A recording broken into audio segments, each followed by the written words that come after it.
Look at almost any animal on Earth, and giving birth looks easy. A cat gives birth to 5 kittens in her sleep and cleans them up an hour later. A giraffe drops her baby from 6 feet in the air, and within 30 minutes that baby is standing and walking beside her. Even our closest cousin, the chimpanzee, gives birth quietly alone in the forest, with no help from anyone, and is back with her group the same day. But for humans, birth is not easy. It is long. It is painful.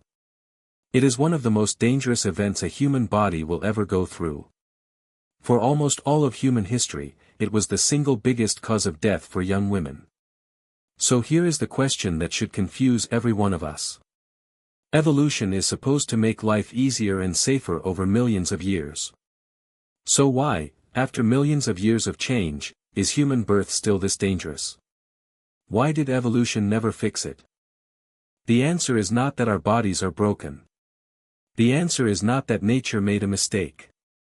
The real answer is that human birth is dangerous because of a deal our ancestors' bodies made millions of years ago between two things we needed very badly: the ability to walk on 2 legs, and the ability to think with a big brain. To understand this trade, we need to go back about 4 million years, to the moment our ancestors stood up. Before that moment, our ancestors moved on 4 limbs, like most animals. Then, slowly, they began to stand upright and walk on 2 legs. This one change, called bipedalism, was one of the greatest survival tricks in the history of life. Standing up freed the hands to carry food, carry babies, and later carry tools and weapons. It let our bodies lose heat faster under the hot African sun.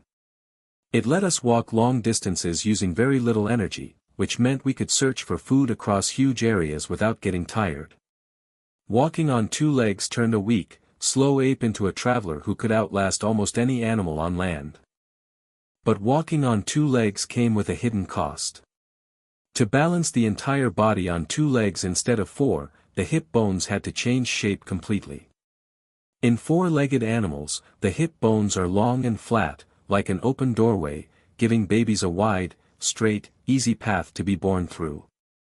But in a 2-legged human, the hips had to become short, narrow, and curved inward, almost like a bowl, to hold the body steady while walking or running. This new hip shape was perfect for walking. But it turned the birth canal, the path a baby travels through during birth, into a tight, twisted tunnel. For a long time, this tight tunnel was not a big problem, because early human babies had small heads, not much bigger than a chimpanzee's baby. The trouble had not started yet. It was waiting. Then, about 2 million years ago, something incredible happened. The human brain began to grow. And it did not grow a little. It grew to almost 3 times its original size. This bigger brain gave us language, planning, tool-making, and the intelligence to become the most powerful species on the planet. It is the single biggest reason humans now rule the earth instead of any other animal. But this bigger brain needed a bigger skull to hold it. And a bigger skull needs a bigger opening to pass through during birth. This is where the 2 changes crashed into each other. The hips had become narrow to allow walking. The head had become huge to allow thinking.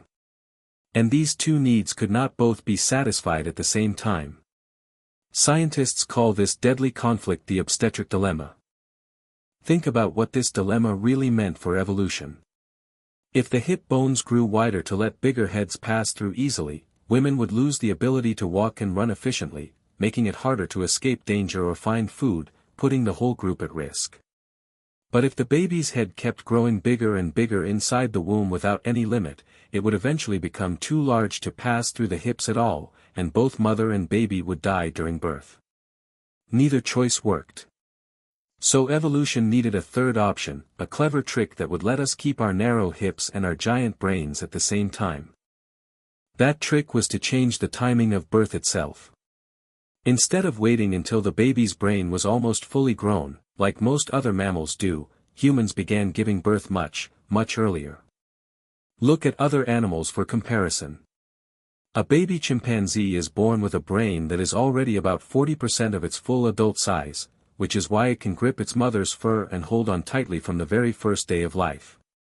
If a human baby stayed inside the womb until its brain reached that same 40% mark, pregnancy would need to last about 21 months, almost 2 full years. By that point, the baby's head would already be far too big to fit through the birth canal at all. So instead, evolution forced human babies out early, when their brains are only about 28% developed.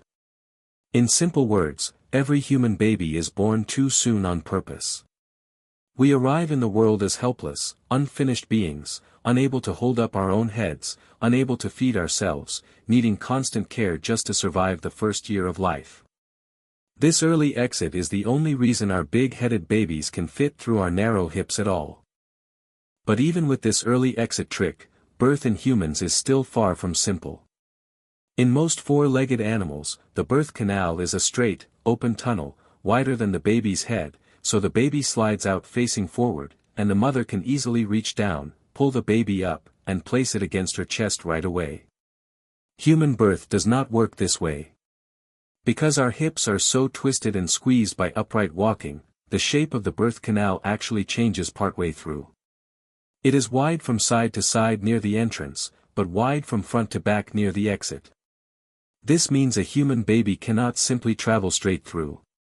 The baby's head must enter sideways, then slowly turn almost a full quarter turn in the middle of the journey to match the changing shape of the bones, and finally come out facing backward, away from the mother instead of toward her.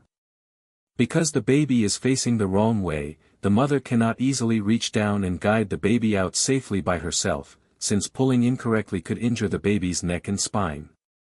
This single fact changed the entire course of human history, because it meant humans could almost never give birth completely alone. We needed help. A mother, a sister, a friend, an experienced elder, someone to guide the baby safely through that final turn.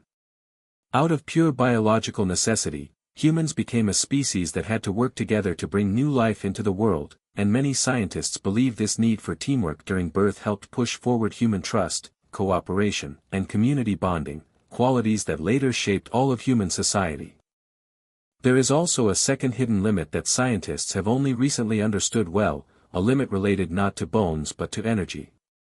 Growing a large-brained baby costs the mother's body an enormous amount of energy, calories, oxygen, and nutrients, all pushed through the placenta every single day. Researchers studying this idea, known as the energetics limit of pregnancy, found that by around the 9th month, the mother's own body reaches the maximum amount of energy it can safely supply to the baby without risking serious harm to her own organs. In other words, 9 months is not only about the size of the baby's head. It is also the point where the mother's body simply cannot keep pushing more energy into growing that baby for much longer. 9 months is the deadline set by both bone and biology at the same time.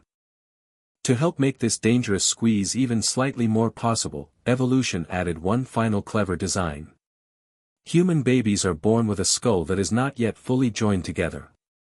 Instead of solid bone, there are small soft, flexible gaps between the skull plates, and during the pressure of birth, these plates are able to slide gently over one another, letting the baby's head temporarily narrow and elongate into a slightly cone-like shape just enough to pass through the tightest part of the birth canal.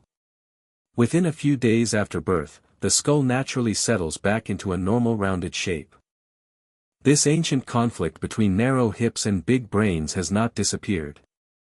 It is still happening inside hospitals every single day. Doctors now believe that human evolution may be reaching its natural limit right at this exact spot, because the pelvis simply cannot get any wider without breaking the mechanics of walking, and the brain shows no sign of slowing its growth. In fact, some researchers argue that modern medicine has quietly become the new answer to the obstetric dilemma. Before hospitals existed, a baby whose head was too large simply could not be born safely, and both mother and child were often lost. Today, when labor becomes dangerous because the baby is too big for the birth canal, doctors perform a cesarean section, cutting directly through the mother's abdomen to lift the baby out safely, completely bypassing the narrow bony tunnel that evolution built. Some scientists even believe that this modern surgery is slowly changing human evolution itself, because babies who once would never have survived birth are now surviving and passing on their genes, including genes for slightly larger heads. In a strange twist, the very tools we invented with our oversized brains may now be the reason our species keeps growing bigger brains still. So when you put all these pieces together, walking upright, the exploding size of the brain, the trick of early birth, the twisting turn inside the canal, the energy limit,